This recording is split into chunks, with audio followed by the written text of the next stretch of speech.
Welcome everyone to HueFin, also known as HueFin News. Today is October the 14th, 2020. We're going to give you all a very quick price update in Yearn.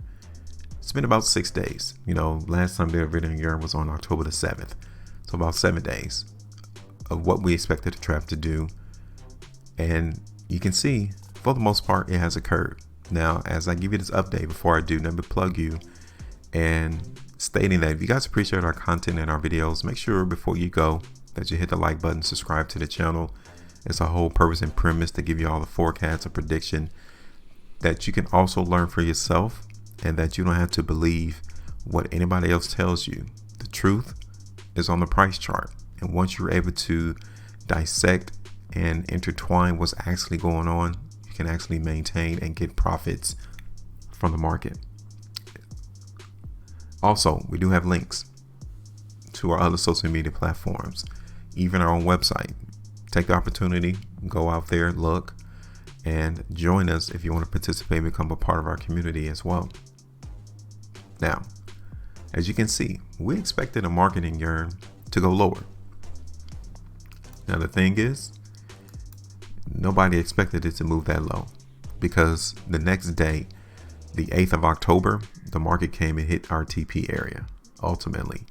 And that was about 18.22% market movement to the downside from when we created our forecast. So that was very quick. Now, even though we got our TP on the 8th of October, you might get another opportunity for the trap to come right back down to that particular price level. We're going to talk about that. But first, you guys can see, expect the movement lower. We got it, 18.22%. Let's get rid of it.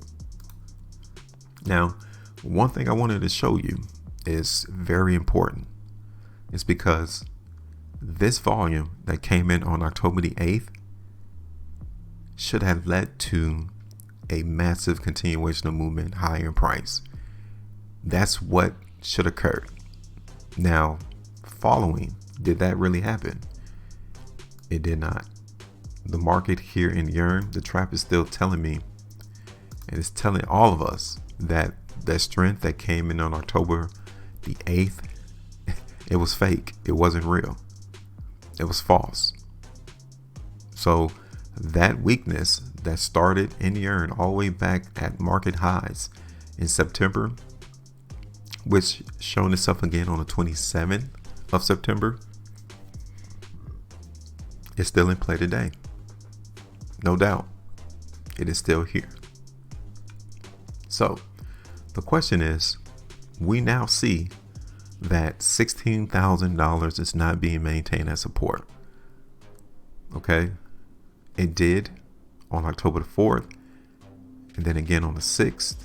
It held on the 9th, and it held on the 10th, and right now we're breaking below that today. Now, going forward, we're going to see this area, $16,000, now acting as a restriction point in the market in Yearn. This next area of support is $14,000. So there's a $2,000 difference between restriction and support. There's a lot of weight being placed on Yearn. A lot of weight that is pressuring the market to continue to go lower. And it was this type of volume that needed to be seen in order to actually play out the market in Yearn. Okay. It had it.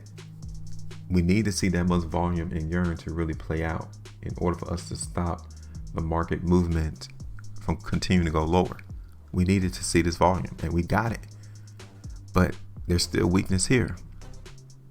Okay. So we're not surprised.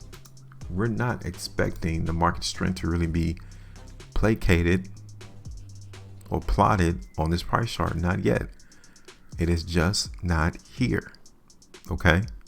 So we're going to continue to play the weakness into the market in Yearn. Now, that doesn't mean that we're not going to create and start a consolidational trading range though. Okay. I'm going to bring up the restriction area to around 18,000. let's go ahead and do that here.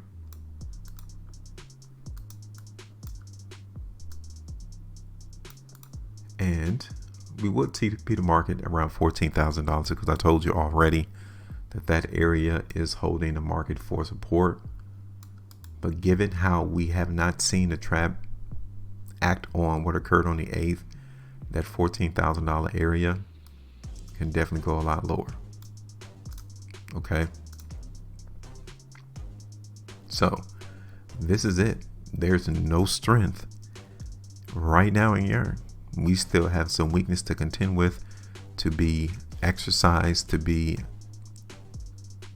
plastered on this price chart before we see any changes really occur. All right. So I just wanted to come in, give you all this update in Yearn that we're still seeing weakness. The opportunity for us to see strength to come through has not appeared yet, because the first opportunity revealed itself on October the 8th. And since then, the weakness is still here. It's not gone yet. So we're going to play the continued weakness into the market. Like I told you, $14,000 is our TP area, which is about 5%, market movement from where we're at right now, which is plausible because we already see here in the background that that area has maintained support here.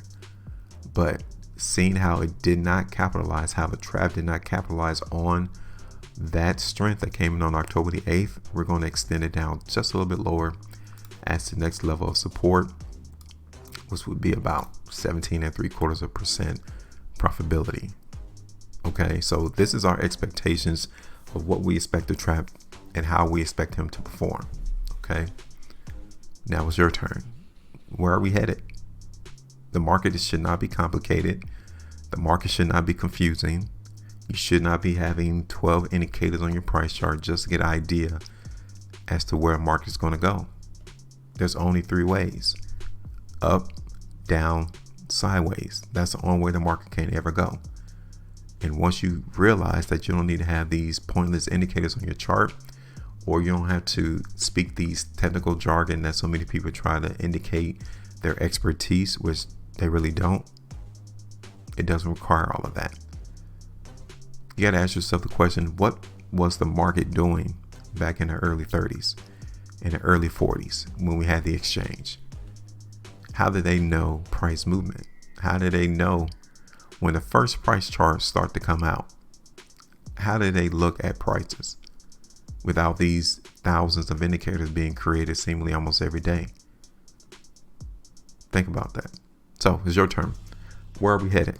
Tell us with a comment in the comment section in Yearn. Are we going higher, lower, and then give us your TP price? And don't make it complicated. Make sure you maintain a profitability, and we will speak again on our next video.